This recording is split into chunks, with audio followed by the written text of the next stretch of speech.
RSS versus Ambedkar కానీ, Ambedkar versus RSS కానీ నిజంగా ఎప్పుడు లేదు ఆ పరిస్థితి. అంబేద్కర్ యొక్క పోరాటం కుల వివక్ష మీద, అలాగే హిందూ సమాజంలో ఉన్న కుల దోపిడీ మీద, అంటరానితనం మీద, వీటి మీద ఉన్నాయి. ఆర్ఎస్ఎస్ ఎక్కడ అంబేద్కర్ని ఈ అంశాల్లో వ్యతిరేకించలేదు. అలాగే అంబేద్కర్ కూడా ఆర్ఎస్ఎస్ని జాతీయవాదం విషయంలో కానీ, దేశభక్తి దేశసేవ విషయంలో కానీ, సైనిక క్రమశిక్షణ, స్వయం సేవకుల యొక్క అంకితభావం క్రమశిక్షణ కానీ, వీటి విషయంలో అంబేద్కర్ కూడా ఆర్ఎస్ఎస్ని వ్యతిరేకించలేదు.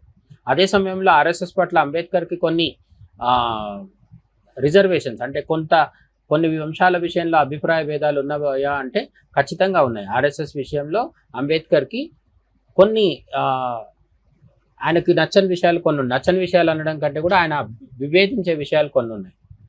అలాగే అంబేద్కర్ చెప్పిన వాటిల్లో ఆర్ఎస్ఎస్ విభేదించే విషయాలు కూడా కొన్ని ఉండొచ్చు. కానీ అవి ఎన్నున్నప్పటికీ ఆర్ఎస్ఎస్ అంబేద్కర్ కలిసి పనిచేశారు. ఆర్ఎస్ఎస్ అనే సంస్థతో అంబేద్కర్ తనకు వీలైనప్పుడల్లా కలిసి పనిచేశారనే విషయంలో మాత్రం ఇది నిస్సందేహంగా ఒక చారిత్రక సత్యం. దీనికి వ్యతిరేకంగా ఎవరు ఏం చెప్పినా కూడా మనం నమ్మాల్సిన అవసరం లేదు.